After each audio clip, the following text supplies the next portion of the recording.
कर्मिणैव विलीयते सुखं दुःखं भयं क्षेमा कर्मिणैवाभिपद्यते।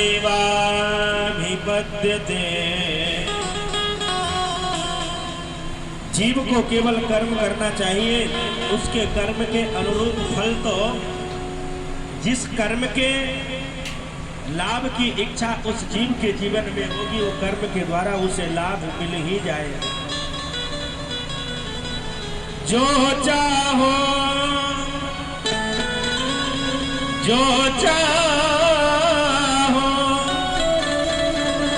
ब्रज की ठकुराई, जो चाहो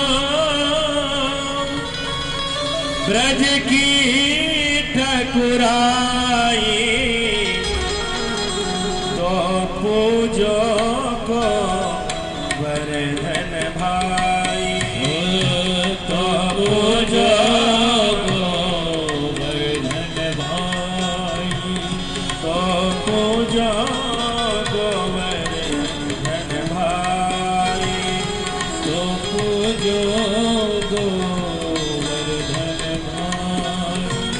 कर्म प्रधान विश्व रचि राखा, कर्म प्रधान विश्व रचि राखा, जो जस करहि सो तस फल चाखा, जो जस करहि सो